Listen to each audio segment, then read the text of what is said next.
last of our Meet the Faculty webinar series. It's a series designed to feature the work, research, and praxis of Prescott College faculty for the benefit of the campus community and to engage external audiences of prospective students, colleagues, and collaborators. So welcome, everyone.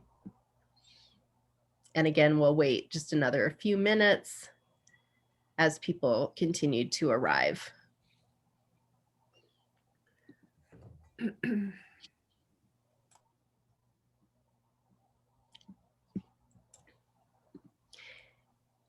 The format that we'll have today is like the other sessions that we've had. We'll go with our speaker for about 45 minutes. We'll have a question and answer period. And then we will shift to kind of a faculty hangout time. And so we will bid adieu to our guests and have a kind of a faculty roundtable at the end. So feel free to stick around, and you may put questions in the chat during the talk, and I can also bring them to Lorayne, to our speaker, as well during the Q&A.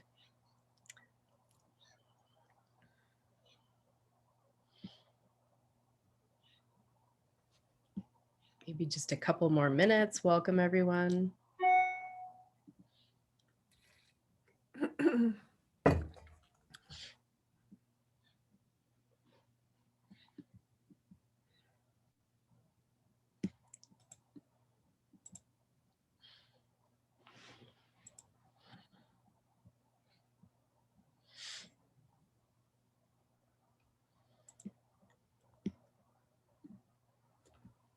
So one of the things we're doing right now is moving faculty into the panelist mode. So if we've missed you and you're in the attendees list, you could just indicate, hey, move me over in the chat.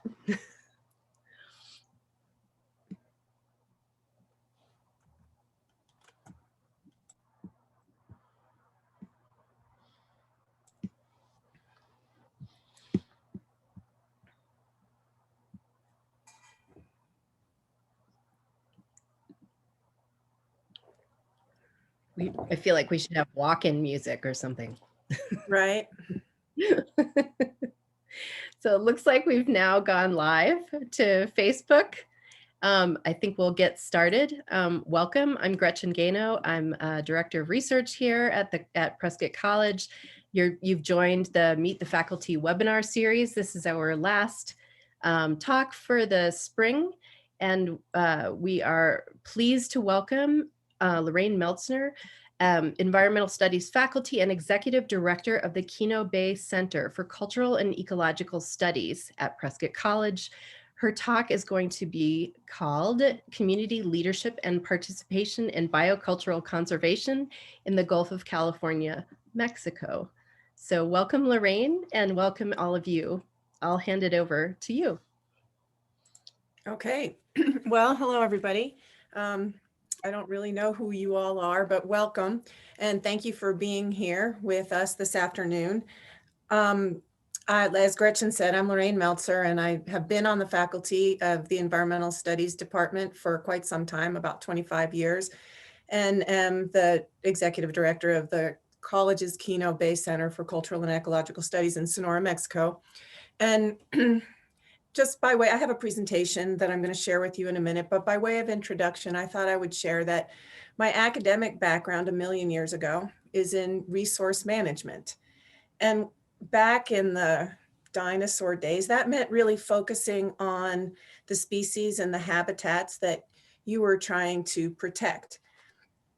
But in the subsequent 25 years, doing marine conservation, really what we've come, and also as the literature and theory has evolved, we've come to realize that you can't really achieve sustainability in human environment relationships or biocultural conservation, territorial defense initiatives, unless you approach it from multiple perspectives: legal perspectives, economic perspectives, scientific perspectives, community perspectives, indigenous knowledge, et cetera, et cetera. And so I teach whole classes in this. I teach a series of 3 marine conservation classes in Kino, and we kind of go all around the different approaches. But today's talk is going to be focused mostly on the element of community leadership and community participation. So we'll start with that, and I'm going to share my screen and get the presentation going. Okay, this is fun. Oh, look at that. Okay, so I might suggest that you adjust your view so that that it's speaker view in the top right of your screen so that you can see me and you can see the presentation. So I'm going to be talking mostly today about supporting and growing community participation in leadership and leadership in biocultural conservation and territorial defense initiatives. And those words, biocultural conservation, territorial defense, those words could be substituted by marine conservation, by resource management for some, but basically what we're talking about is making plans and initiatives that lead towards a healthy human environment relationship that's sustainable over time. And that includes both the biological and the community or the human communities in that initiative. And so there's 2 premises that the talk is based on. And one is that effective biocultural initiatives require a full toolkit, which I just explained, right? Includes policy, economics, education, communication, community organizing, community leadership, traditional ecological knowledge, science, and more. And in this talk, we're really going to be honing in on the community leadership. And then the second premise is that effective community leadership requires development and support. So if you read or study or have the benefit of traveling all around the world, coastal communities are involved in community management, community-based conservation, community leadership. In very few of them does it spring up and get sustained and fully blossom from the community alone. In other words, there's usually a partnership that is supporting that community leadership, the partnership that might link the communities with the government agencies or with the funding sources or with the scientific information. So we're really going to be talking today about what that support looks like. So all of the work that I've done, all of my life really, since I've been very young, has been spent in the Gulf of California, also known as the Sea of Cortez in Mexico. Before I came to Prescott College, I worked here in La Paz at a different field station. And now I work at the Kino Bay Center in this area of the Gulf of California. And where we are in Kino Bay is located about 5 hours south of the Mexico-United States border, the border between the states of Arizona and Sonora. And it's located in an area of the Gulf of California, this red box, that is called the Midriff Island region. It's the narrowest region. It's very productive, as I'll explain in a little bit, biologically and also culturally. So we'll get to know that a little bit. My work for the past 25 years has been in association with Prescott College's Kino Bay Center for Cultural and Ecological Studies, which I'll just refer to as the center from now on, because that's a mouthful. And it's not just my work.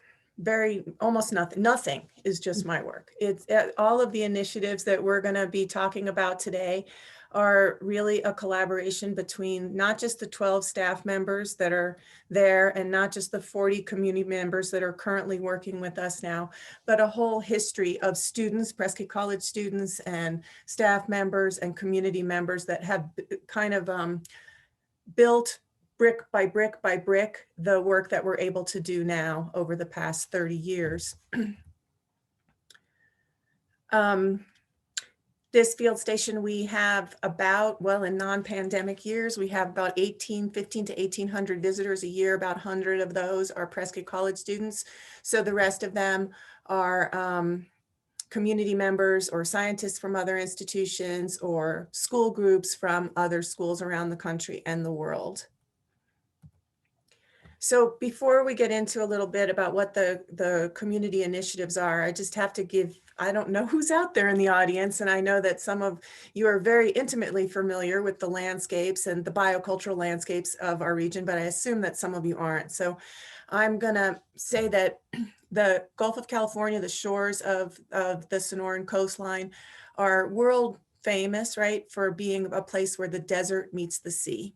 And as such, we have really rich Sonoran desert landscapes, really rich marine landscapes, and then estuarine landscapes, or this is an estuary where literally the desert meets the sea.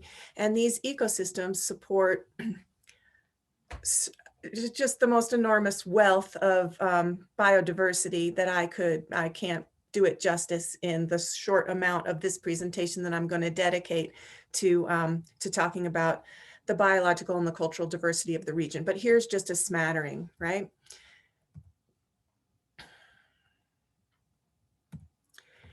The region not only hosts a wealth of marine mammals and birds and invertebrates and fish and plants and everything else, but it's also worth mentioning the importance of the region for these different species. So it's not that they're just there.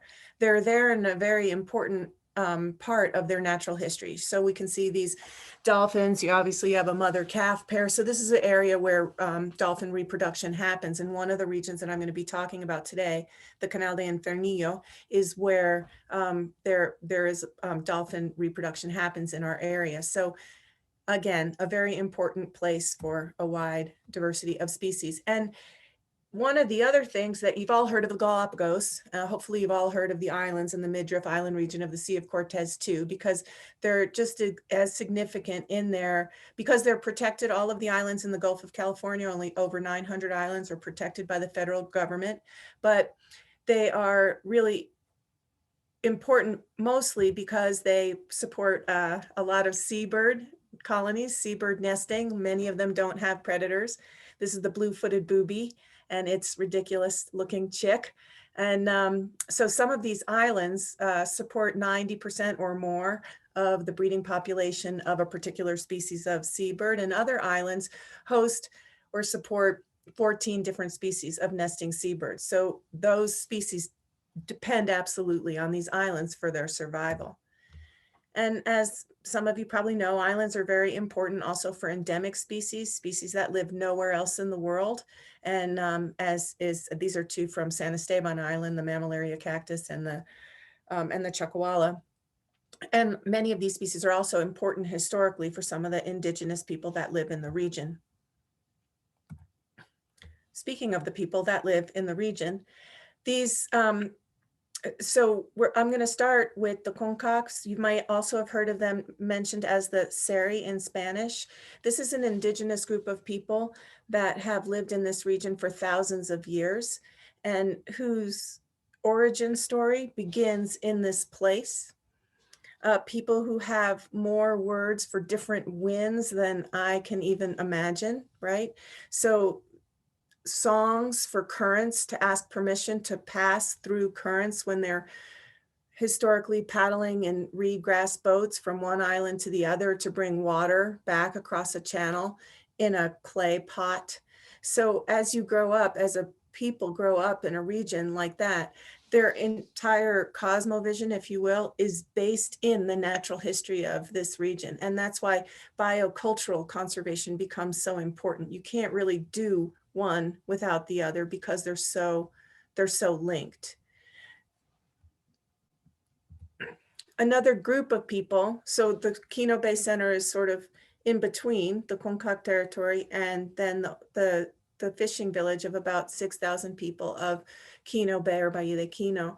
And this is a place that grew up much, much later, starting in about the 1920s as a shark fishing camp, and still depends almost, well, I don't know the percentage, but largely on fishing to make a living.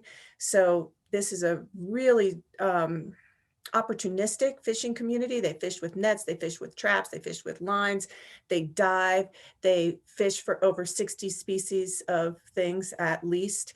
And if you're a fisherman and you're going out on the water and you're diving down, I'm sure Some of you in the audience have met Cosme, and you'll all meet him soon through a video that I'm going to show. But your knowledge of the ecosystem is so incredibly deep as you're going down to find the things that you're depending on for a living. And so the fishermen in this region and their families depend also completely on the sea. So again, biocultural conservation is really important. There are other people that come to the region. There's Hermosillo is the capital of the state of Sonora. It has about 1 million people that live in it, and it is an hour and a half away from Kino. And so this nice empty beach gets completely packed with people on a warm summer weekend.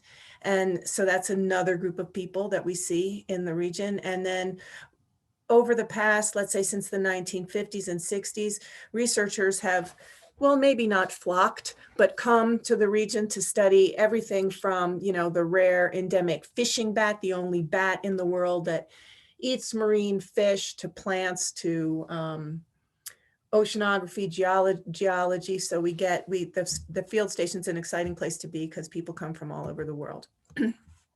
And this region is also, when we talk about biocultural conservation, well, conservation from what, right?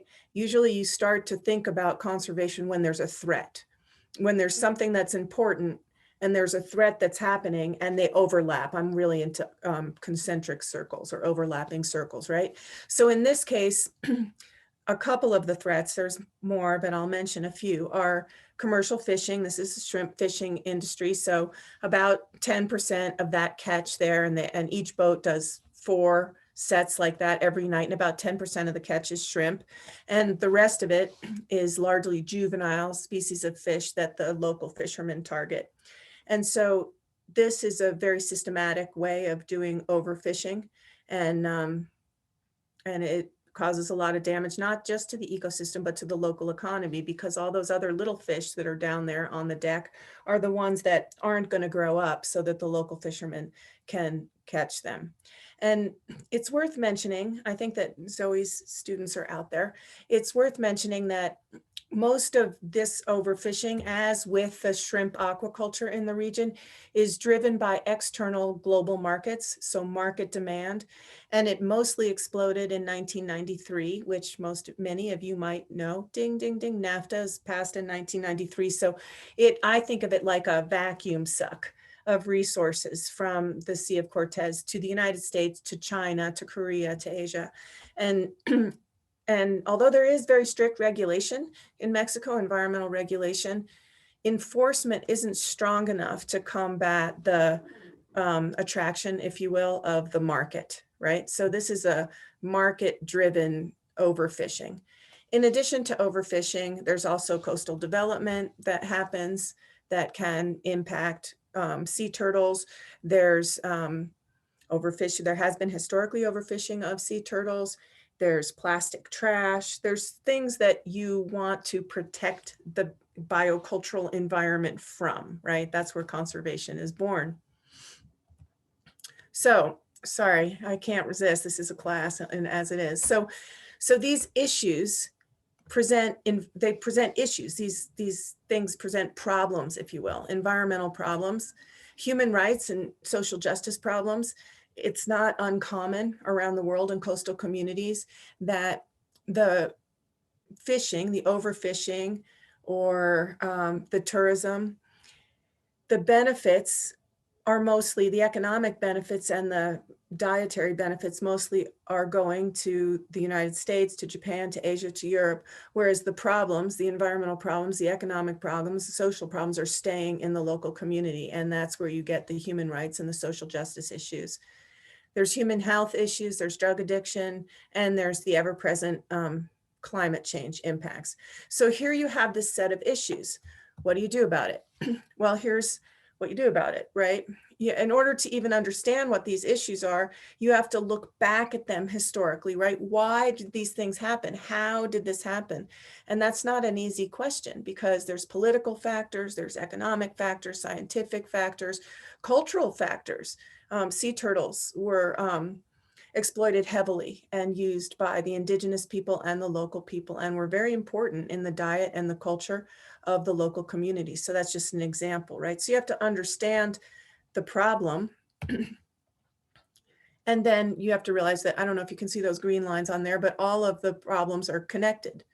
They don't just happen in one way. So why do those problems happen? People just don't decide to go out and overfish, right? So these are some of the reasons. Actually, these came up from the class that I taught last fall. The Marine Conservation students of 2020 identified these as the root causes, if you will, of why these socio-environmental problems are happening in the region. Historic and systematic disempowerment, inequitable processes, short-term thinking, global market drivers, non-pluralistic economies. In other words, there's just not many alternatives, and corruption.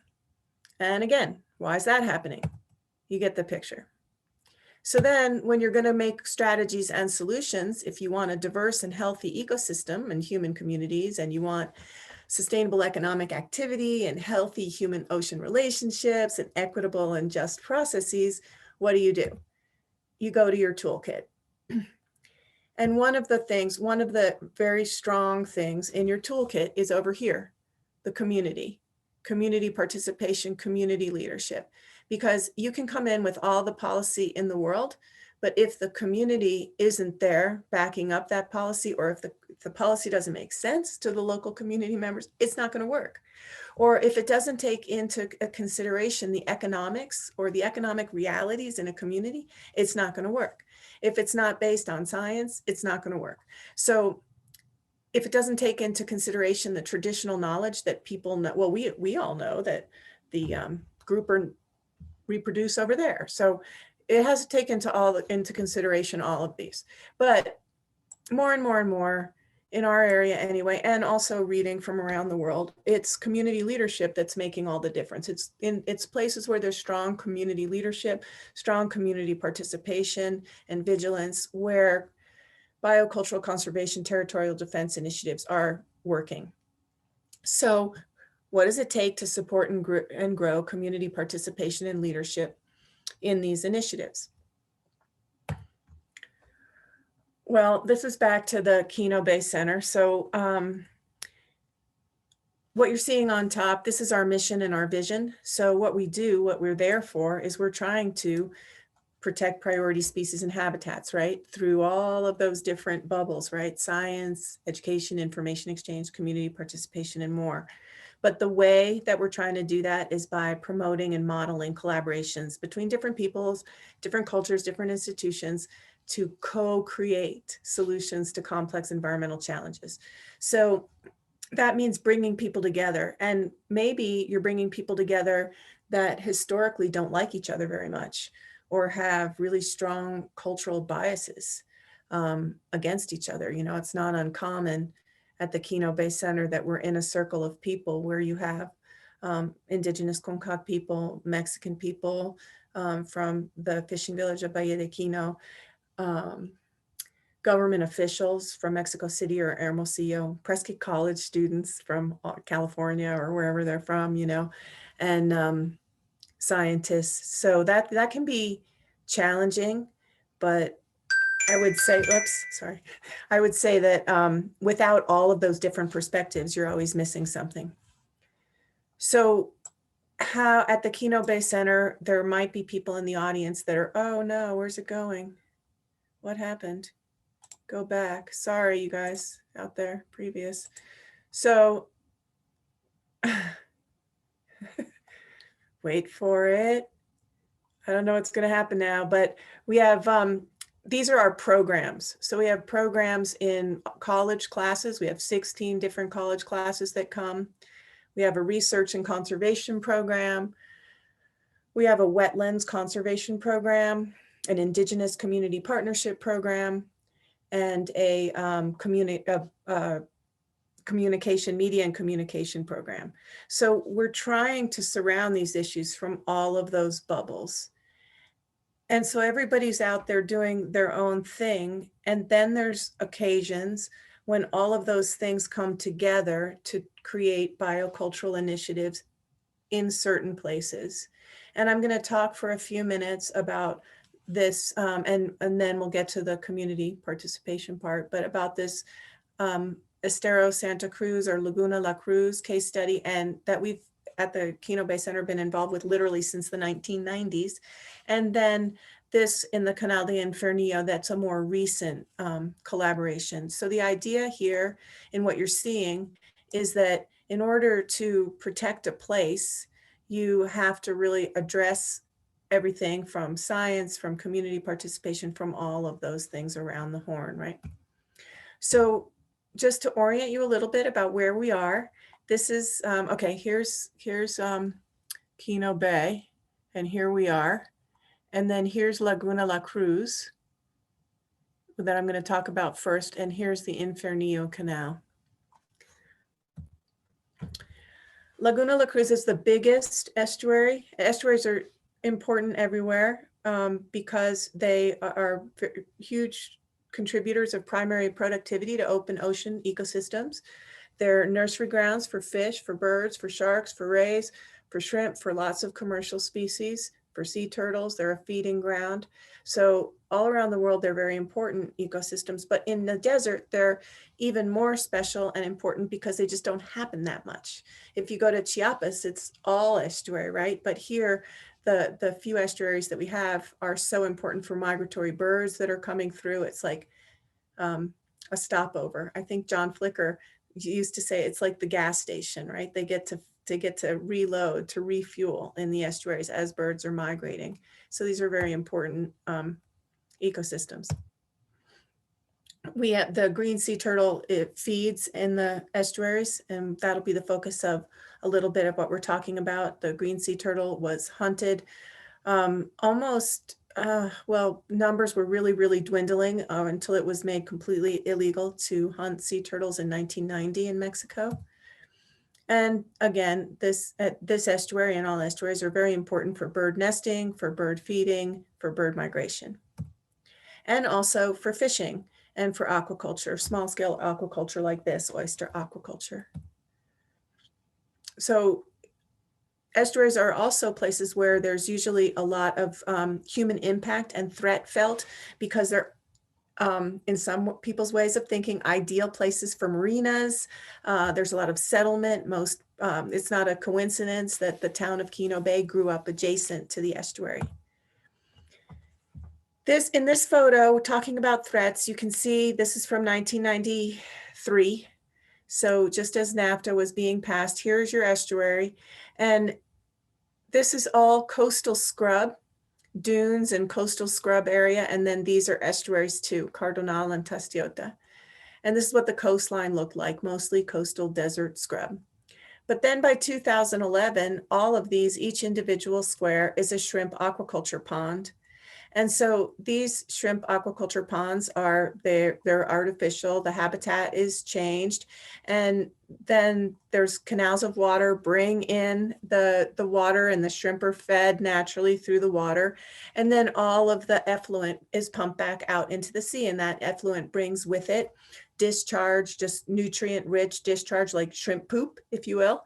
And also some of the shrimp farms use hormones or antibiotics or probiotics that end up then adding nutrients, reducing oxygen, and reducing clarity of the water and adding a lot of sediment into the water. And that impacts the quality of the estuarine environment. So that increases the need, if you will, for conservation in the estuaries. So the conservation story in Laguna La Cruz for us, anyway, this is very Prescott College centric timeline because other people are also doing a lot of things in the estuary. But this is, I think, common around the world where conservation efforts start with science. People get interested in an area, they do, in this case, bird monitoring or water quality monitoring or invertebrate monitoring, fish monitoring, and people start to realize the scientific importance, if you will, of that place. In our case, then we moved into doing environmental education. Starting our environmental education program is in all of the schools in Kino Bay in the 4th and the 6th grade. And we moved into doing environmental education, at least partly, including Laguna La Cruz in that decade. And then you get to a point where it's like, okay, this place is really important ecologically. It really has a strong threat happening to it. And the community is very intertwined, cares about this place, and wants to see it not get taken over completely by shrimp farms. But then so what do you do? At that point is when you bring in all the people from the different institutions, the government, the community actors, the industry people themselves, the kids from the schools that are doing presentations. And in this case, we had a big meeting to say, okay, what's next? How do we protect this place? And people from the government agency said, well, the first thing that you need to do is have it be a Ramsar site. A Ramsar site is an internationally protected wetland. This is a United Nations convention or conference that was held in Ramsar, Iran. And from that, they came up with principles or criteria under which wetlands across the globe could be categorized as an internationally important wetland. And so we went through that process in collaboration with CONAMP that you'll hear about later. CONAMP is the National Commission for Natural Protected Areas in Mexico. And people from the community participated, community conservation groups participated. So many Prescott College students participated with their senior projects. And really in less than a year, the place became a Ramsar site. And so after that, we moved into a program that is now coordinated by Natalia at the Kino Bay Center. And actually it's interesting that this forum right now that I'm speaking in overlaps with an environmental forum that's being held virtually that has everything to do with Laguna La Cruz. Scientists, I think there's 3 or 4 different presentations from the Kino Bay Center to do a diagnostic of how Laguna La Cruz is doing and to form even more collaborations and strength behind the conservation movement. Community participate in community presentations. I think there might be 3. I wish Natalia could talk on this presentation. But anyway, a big focus of creating so Prescott College is one of the co-responsible parties for the management of this Ramsar site, along with another academic institution, the University of Sonora in Hermosillo, and CONAMP, the National Commission for Natural Protected Areas.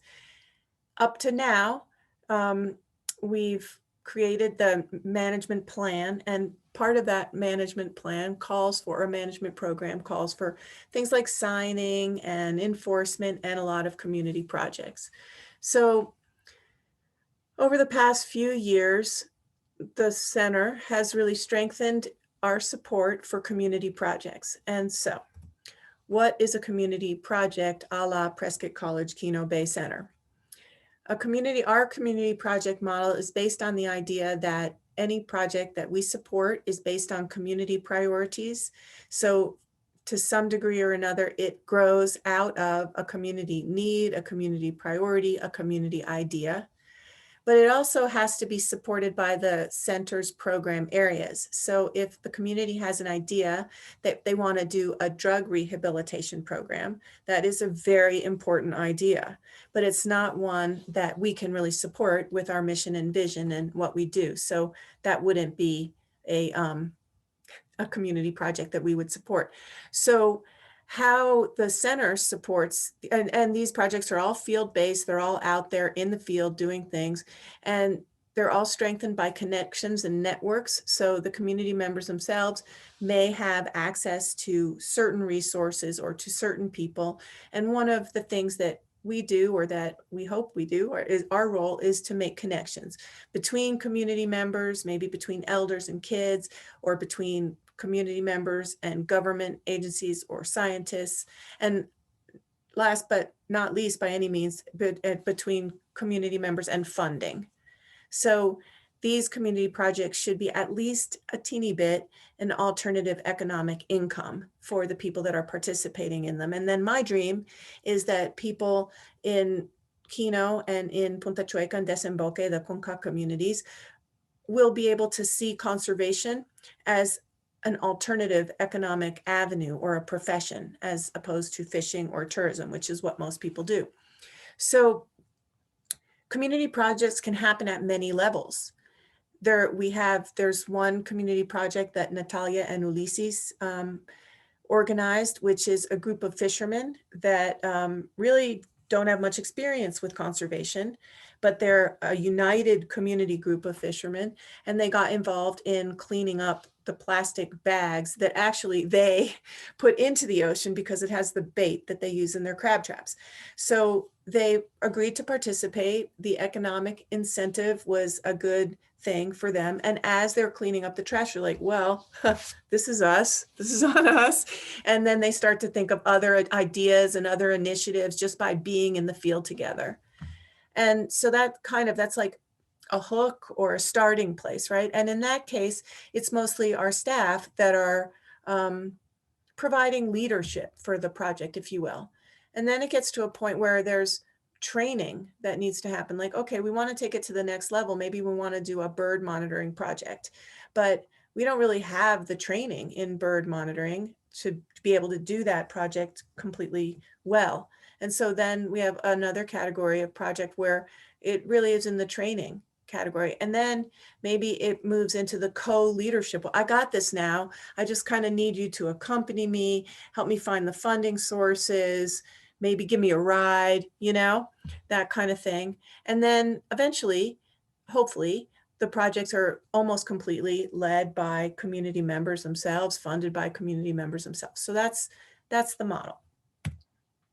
So up until now, we're still talking about Laguna La Cruz. There's been, I'm sure that there's more, but there's been projects where community members have created signs to do education about the Ramsar site, underwater cleanups, taking out crab traps and plastic trash, tires and all kinds of things, water temperature and quality analysis, bird monitoring, turtle monitoring, mangrove cleanups, and community enforcement that you'll hear about in just a minute, which is sometimes the most, well, I'm not going to say the most to anything, but really important, because by having a presence, if you have a community that has traditionally hunted sea turtles, both legally and then illegally, but all of a sudden there's these community conservation groups with your uncle and your cousin and your brother out there doing conservation, that's a form of enforcement. And then the government agency, CONAMP, the National Commission for Natural Protected Areas, has an arm called PROFEPA, which is the enforcement arm of the government agency. And they, what do you call it? Like deputize or something, like empower community enforcement agents to be the one to take a report if there's somebody that's doing something illegal. So these community groups can have deep impact in many ways. So I'm going to share with you now a community project video. This is a video about a project and a leader that are way up at the top of that arrow that I just shown in terms of a very independent, a very self-directed, a hugely successful and impactful community group. So I hope that this link works. Bear with me. Oh, and it's subtitled, so you have to read. Pay attention.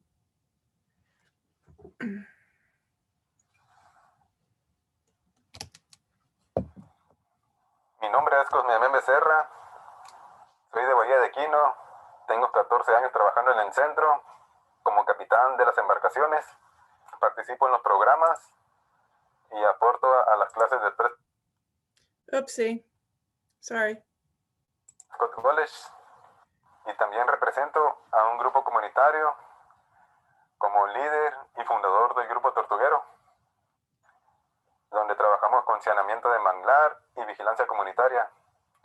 Como grupo tortuguero trabajamos en la Laguna La Cruz y la isla San Pedro Mártir haciendo monitoreo de tortuga marina, y en saneamiento de manglar pues hacemos recolección de basura en los manglares, y como vigilancia comunitaria pues hacemos recorridos tanto como en la Laguna La Cruz y en la isla San Pedro Mártir.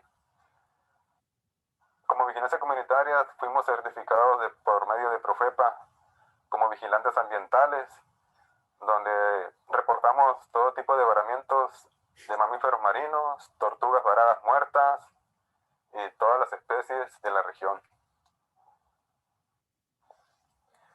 El grupo tortuguero empezó en el 2010,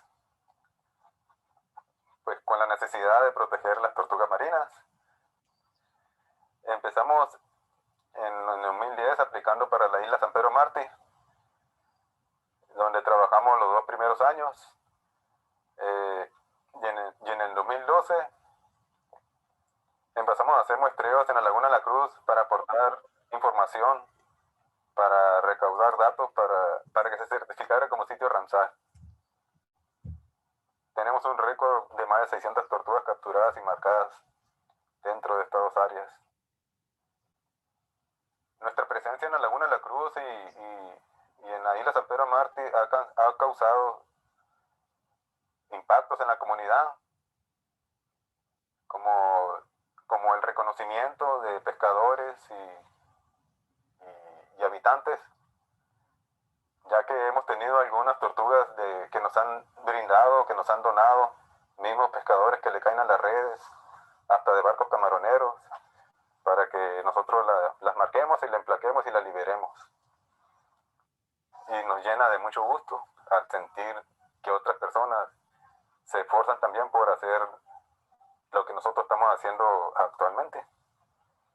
Y pues todo eso pues fue muy bien visto dentro de la red tortuguera. Y pues gracias a todo eso nos ganamos el premio dentro de la red como el mejor grupo tortuguero del año.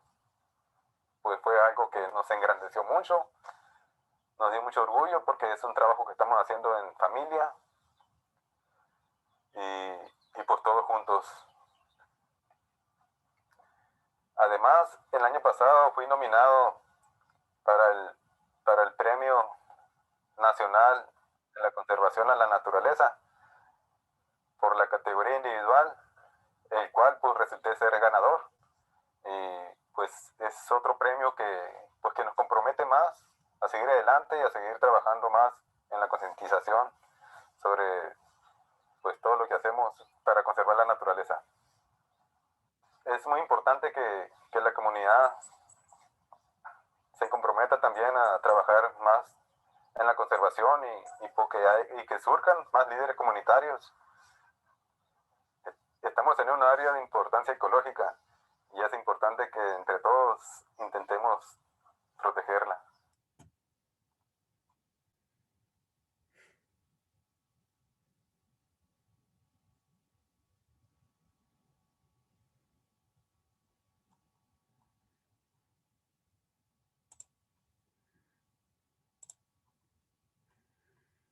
Okay, so Gretchen, can you hear me still?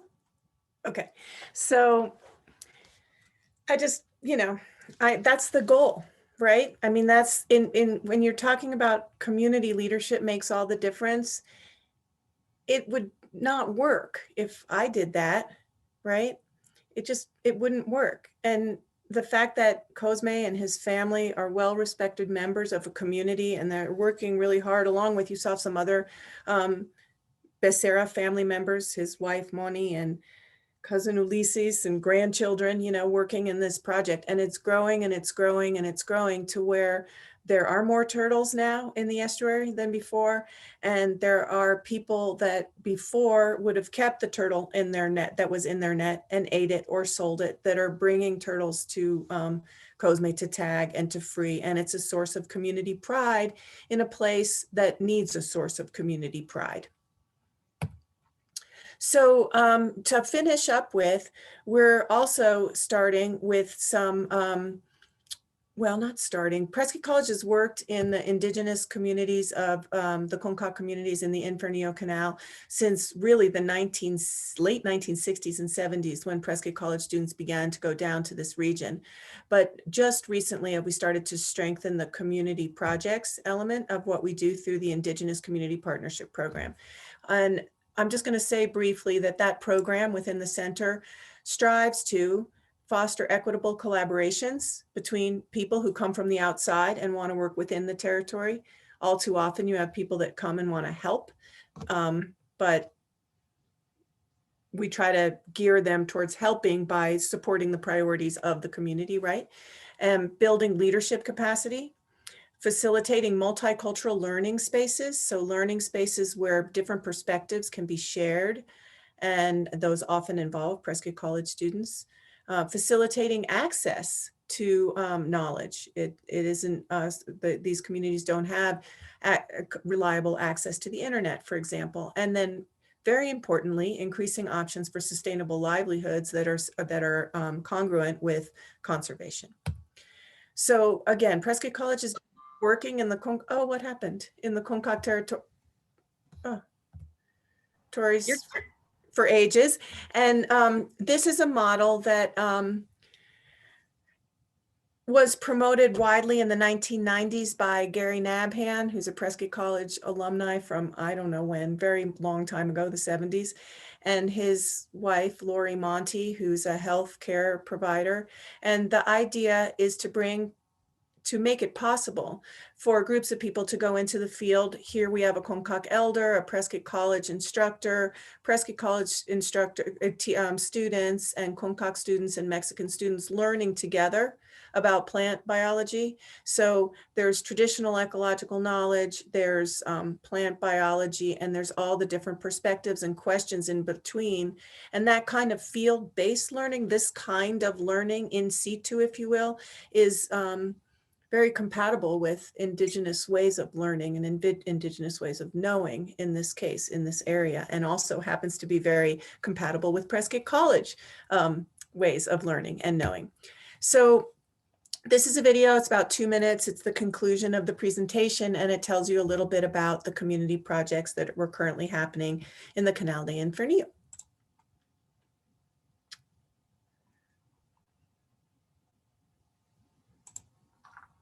I'm Lorayne Meltzer, the director of the Prescott College Kino Bay Center for Cultural and Ecological Studies here in Sonora, Mexico. For the past 30 years, the center has worked in biocultural conservation through the integration of science, education, and community participation. We believe very deeply in open and equitable dialogue between a wide diversity of people and institutions with a wide diversity of ideas and perspectives towards co-creating strategies to address very complex socio-environmental issues in the region. Currently, all of our program staff are participating in collaborative community projects. These projects strengthen local and indigenous leadership for biocultural conservation and territorial defense initiatives, and they open current and future avenues for alternative sustainable livelihoods. What follows is a brief introduction to some of the collaborative community projects the center currently supports within the indigenous Comcaac territory. More subtitles. Mi nombre es Natalia Blanca Brayangos, coordino el programa de conservación de humedales y proyectos comunitarios, y el propósito del programa es contribuir a la conservación de los ecosistemas costeros. Y una de mis responsabilidades es la actualización de la ficha Ramsar del Canal del Infiernillo. El Canal del Infiernillo se encuentra en el corazón del territorio Comcaac. Incluye 9 esteros que son importantes hábitats que sustentan la pesca y numerosas especies de aves migratorias. Durante milenios, los Comcaac han desarrollado una relación profunda e interconectada con el canal. El centro actualmente está colaborando con la comunidad Comcaac para reautorizar el canal como un humedal de importancia internacional bajo la Convención Ramsar de las Naciones Unidas. Hola, ¿qué tal? Mi nombre es Leonel Hofer, coordinador del programa de colaboración con comunidades indígenas. Este programa sirve como vínculo entre el centro y la comunidad Comcaac. Actualmente estamos trabajando en un proyecto colaborativo denominado Grupo de Líderes Comcaac. El proyecto de Grupo de Líderes Comcaac tiene como objetivo proporcionar un espacio donde se dé el diálogo en torno a temas de interés de la comunidad. Un lugar para exponer ideas, hablar de problemáticas, retos y soluciones en temas de conservación, gobernanza y desarrollo comunitario. A partir del diálogo queremos invitar a los líderes a organizarse para planear acciones en beneficio de la comunidad. Un aprendizaje que nos dejará este proyecto es la generación de información actualizada de los temas de interés comunitario, y esto a su vez nos servirá para planear futuros proyectos que tengan una incidencia mayor en los habitantes y el territorio. Hola, ¿qué tal? Mi nombre es Jaime Martínez. Hola, mi nombre es Paulina Camarena y ambos trabajamos en el programa de monitoreo de aves acuáticas. Dentro de nuestras actividades se incluyen el monitoreo de las poblaciones anidantes en Isla Alcatraz, así como los registros de avistamientos de aves marinas aquí en la región. Asimismo, realizamos el estudio de aves en 3 esteros regionales y trabajamos en conjunto con un grupo comunitario llamado Cuijac, conformado por miembros jóvenes de la comunidad Comcat. El grupo comunitario de monitoreo Cuijac, que significa Branta en la lengua nativa, se formó hace algunos años con el propósito de integrar y enseñar a jóvenes de la comunidad Comcat las técnicas de monitoreo de aves acuáticas en la región. Ya que nuestro programa participa en la actualización de la ficha Ramsar, los miembros más experimentados del grupo Cuijac han participado activamente en los censos de aves acuáticas en los esteros que se encuentran a lo largo del canal del Infiernillo, realizando actividades como la observación e identificación de especies y el registro de datos. El trabajo en equipo con el grupo Cuijac ha sido para nosotros una experiencia muy enriquecedora. Ellos nos comparten su conocimiento biológico y cultural sobre esta hermosa región y nosotros deseamos que ellos continúen adquiriendo la experiencia necesaria para dirigir monitoreos de aves independientemente. Soy Neva Soria, trabajo en el programa de educación ambiental, en donde impartimos clases de ecología en escuelas primaria de Bahía de Kino y brindamos acompañamiento a clubes de ecología a nivel primaria, secundaria y prepa. Y en este momento estamos trabajando en un proyecto de enseñanza biocultural en colaboración con mentores de la comunidad COMCAC. Este proyecto brinda la oportunidad de que los jóvenes conozcan y exploren su territorio y vivencien las grandes maravillas que tienen el desierto y el mar. El propósito es acercarlos hacia sus raíces y su entorno en espacios de importancia histórica y cultural donde sus mayores les comparten sus conocimientos ancestrales. Consideramos que estas experiencias les ayudarán a tener mayor conciencia de su entorno y fomentarán el sentido de pertenencia hacia su comunidad.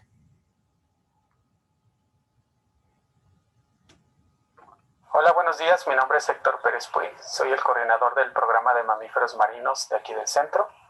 Dentro de mis actividades está el monitoreo de cetáceos, principalmente de ballenas y delfines, aquí en la región oriental de las grandes islas del Golfo de California.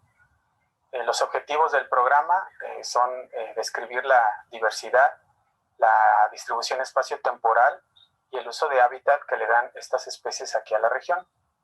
Actualmente estamos colaborando con un grupo de chicos de la etnia Comcac para tratar de documentar la ecología y el conocimiento biocultural de los turciones, es decir, de los delfines, que habitan en el canal del Infiernillo, ahí en su región. Dentro de los beneficios que se espera obtengan los jóvenes Comcac que participen en este proyecto, serán el adquirir información biológica y ecológica sobre la importancia de los turciones dentro de su región, que cuenten con experiencias en la identificación de los turciones, así como en la colecta de datos biológicos y aplicación de la técnica de fotoidentificación en cetáceos. Y con todo esto, se espera que desarrollen un fuerte sentido de pertenencia e importancia de sus recursos y la conservación de ellos dentro de su territorio. Y de esta manera contribuir con la misión de la protección de hábitats y especies prioritarias en la región a través de la integración de la ciencia y la participación comunitaria. These collaborative projects integrate science, education, traditional ecological knowledge, local leadership, sustainable livelihoods, and policy towards the long-term biocultural conservation of the Canal del Infiernillo.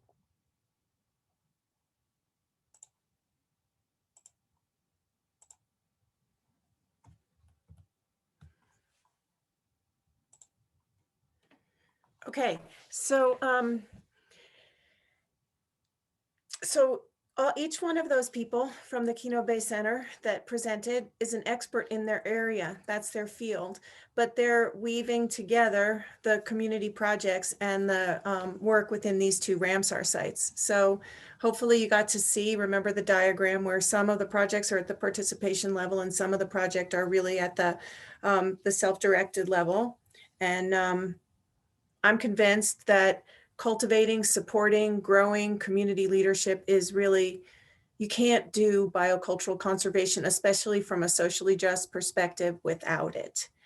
Before we open up to questions, I just want to put up my acknowledgments slide. I want to thank Ana Martinez, who helped she made the video and she helped with all the pictures. And so thank you, Ana. And then of course, everybody, the Kino Bay Center staff that participated in the creation of the video. We've been actually thinking of how to present this to you all since February. So thanks to everybody for all your work. And then also the projects that you saw, in addition to, Prescott College paying, doing everything and supporting the field station, they're funded by grants from the David and Lucille Packard Foundation. I feel like a public service announcement, but I have to say this: the David and Lucille Packard Foundation, the Marisla Foundation, the Cockatoo Foundation, the University of Arizona, the U.S. Fish and Wildlife Service, and viewers like you.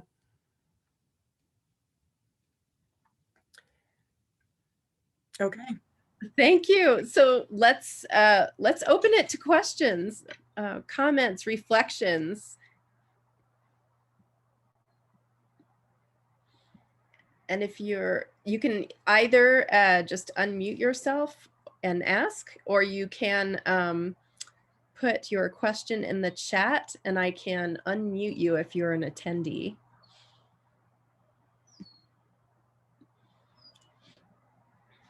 I can start with something, Lorayne.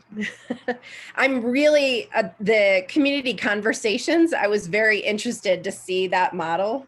And it sounds like that's a newer initiative. And I'm really curious who participates in those, and how do you invite participation by different kinds of people?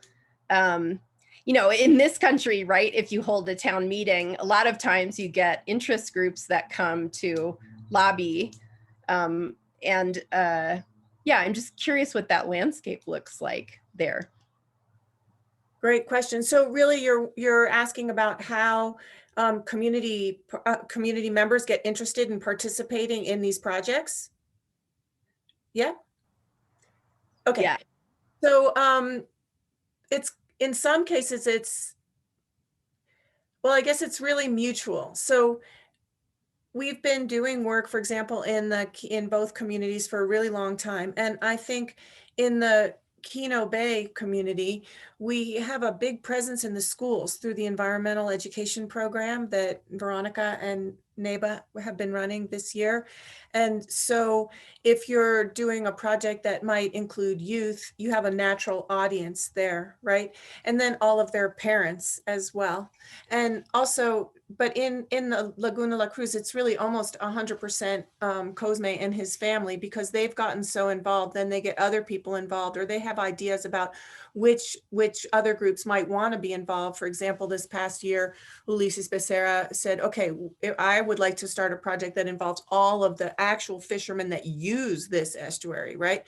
So he went around and he talked to all of them and he cultivated that interest. Or in the Concac territory, one of the project that Leonel is coordinating right now with the leaders, that was basically him going around, and because he's from the Concac territory, asking or dialoguing with people that are leaders that have had experience doing conservation work, or that do have an interest or an expertise to bring to the table. So he recruited them. In the case of the bird project or the marine mammal project, there have been some youth that have been involved in the bird project for years and years, and those youth might go out and recruit the other people. And then the school teachers and the mentors or the elders have helped to recruit the people into the biocultural field school, which is mostly composed of kids in the Concac territory.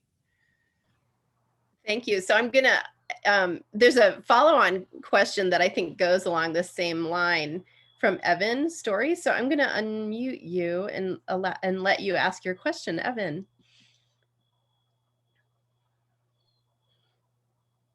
Hi there, can you hear me? Yes. Good. No, thanks. And as I mentioned in the message, it's such important work. I live in northern Baja California, and I work in organic and sustainable farming. So I was just curious, among all the stakeholders that you collaborate with there in Kino Bay, what role, if any, do local fruit and vegetable farmers have? You mentioned the aquaculture, the shrimp growers, but I just noted lots of agricultural plots and some of the satellite images you showed. And of course, they can take a big toll on the landscape there. So just a general question, what kind of interaction, if any, do you have with local producers? Very, very little. Our agriculture in our area has burgeoned also in much the same way that shrimp aquaculture has. It has exploded since the early 1990s, and it's mostly for export, and it's mostly industrial agriculture. And yes, that does have some impact, especially with groundwater use on the coastal resources that we are involved with in a day-to-day basis. But we haven't extended inland in our work. Okay, thanks. So no runoff water issues, I guess. Well, in storm events, you know, where we are, it rains a lot less than in Baja California, and it rains hard in the summer, so there might be some runoff issues, but there is a buffer area between the agricultural plots and the estuary, so it would have to be on a extreme, you know, storm event that we would see any agricultural runoff that would introduce pesticides or anything like that into the estuary, as far as I know. But groundwater pumping has reduced groundwater intrusion into, like, groundwater flow into the estuary, so that they're actually negative estuaries, so they're more saline, you know, at the beginning. And normally that would be the other way around. They would be more fresh water at the beginning because you would see some freshwater influence. Gotcha. Thanks. No, thank you. Other questions? I'm reading the chat. So, Peter, you want to say your question? Sure. First of all, it's so exciting to hear what you've been doing, and for all these years, it's an excellent showcase of conservation in action. So I'm curious about the origins of the conservation ethics that you've described that are held by certain community members. And I'm curious as to the origins of those ethics, whether they came organically from within, whether they were more an issue of necessity, as you were alluding to earlier in the talk, or were they imported from elsewhere? And to what degree are these conservation ethics or values shared by the larger communities beyond just the activist core? Well, I think, thanks for the question. I think it's a range, like anywhere, right? But the Kunkak elders that we work with, some of them, well, there are very few elders left, but until recently, we had the enormous pleasure to learn from the elders in the field. And these are people that still remember living as hunter-gatherers, right? They were only settled into communities in the 1970s.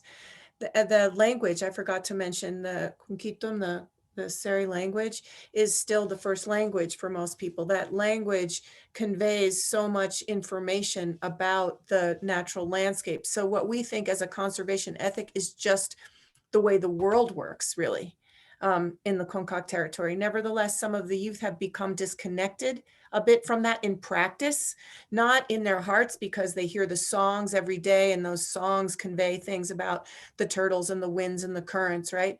So hopefully when we are able to bring, it's amazing to me that a Kunkak kid of 23 or 4 years old who's been working in conservation for years had never seen the other side of Tiburon Island, you know, their island, when so many Prescott College students have been there so many times, you know. So I think that is a catalyst for strengthening and deepening that ethic. And then in the local communities, the fishermen, for example, you know, I've heard Ulysses talk a lot about his experience as a fisherman and really being so focused in on the commercial species and knowing the ecosystem from that commercial fishing way of looking at the ecosystem, but now being able to recognize, if I'm not mistaken, 83 different species and know their Latin names, probably more. And really understand a little bit more the panorama of the ecological connections. And that's the benefit of connecting, you know, that local knowledge with the scientific knowledge. That was another NGO that came in and really grew a group of conservation fishermen. So it's a combination. I think that in the Kino Bay communities, the environmental education program has helped to cultivate that a little bit, and then the conservation leaders themselves. I hope that answers your question, Pete. Yeah, what I heard was that in the Kumka community, it's a little bit more ingrained. It's the reality of a subsistence lifestyle, and in the Kino Bay community, it was a little bit more of an influenced by the Prescott community and the necessities of the fishermen with ever-changing fisheries. Yeah, the necessities, and then also NGOs do play an important role, you know, in opening up conservation avenues. So in this case, another NGO called Community and Biodiversity came in and did a training for some of the fishermen that were divers, and basically helped to switch that ethic. So there's catalysts. And Right. while the Kumka community was subsistence, they're not anymore. So it's like keeping it alive. Were those Mexican or U.S. or otherwise NGOs? That's a Mexican NGO, Comunidad de Biodiversidad. Uh-huh. Thank you so much. You're welcome. Other questions? We'll maybe take another one or two before we close the main session. Please, if you're an attendee, you can put something in the chat or in the Q&A. I'll give you guys all a question just to think about is, and it kind of bounces off Peter's question, you know, as we were consolidating our community projects program this year, that's really the question. What does it take in each individual pocket of a small community, right? To spark in some cases, or just to be able to support and enable. You know, sometimes it just takes the gas to get in a truck to go to a place, right? And sometimes it takes a lot more. And that's where I think that working along that whole continuum is really important. So I guess I would ask the people in the audience to think about a community that you know, and to think about who the conservation leaders or the conservation heroes, I like to call them, are in your communities, and what supported and helped grow them to those positions. I guess I'll leave you with that to think about. Well, thank you so much, Lorayne. It looks like we might have one more from Stephanie. So Stephanie, I'm gonna let you ask your question. Oh, you're saying you can't unmute. So her question is, maybe you can see this, Lorayne, how do you reconcile the open approach to knowledge sharing in Western science with the more structured holding of traditional knowledge in the Kumka community? This was something I was curious about myself. So, am I understanding your question? Maybe you can be the go-between of knowledge sharing and sort of property rights, if you will, over that type of knowledge. Is that where the question's going? I think what she's saying is an open approach to knowledge sharing in the Western scientific tradition, and with a more structured approach in traditional knowledge ways.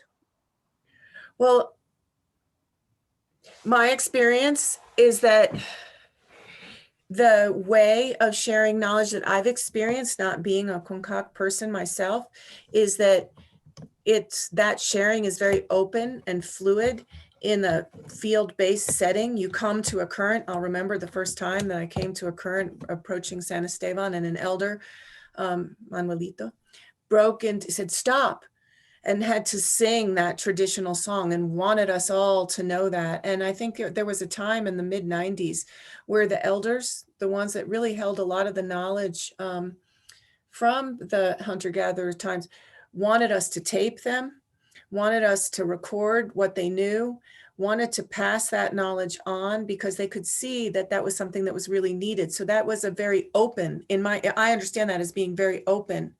And then when there's things that they don't want you to know, well, you're never going to understand Quinquitum.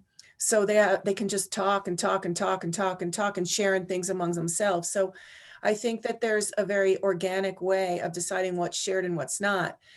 The other way, though, has not been very open. So there's scientists that come to the region and study and make publications about things that would be vital, right, for the CONCAC to maybe understand, or maybe to have that alternative perspective, that scientific perspective. But no, that publication gets published in English and gets put in a scientific journal that if you don't have a subscription that costs $1,000, you can't have access to it, or you don't read English, or maybe you don't even read Spanish.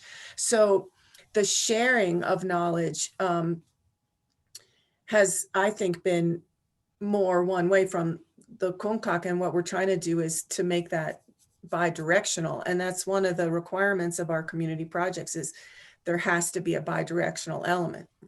I hope that answers your question, or at least addresses it. Yes, she says thank you.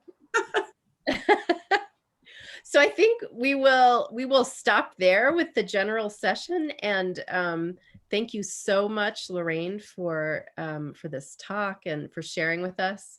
And at this point, I'm going to ask the panelists, the faculty, to hang around, and we will have a chance to talk together just more informally. So thank you so much for joining, and we will see you in a few months when we restart the series in the fall.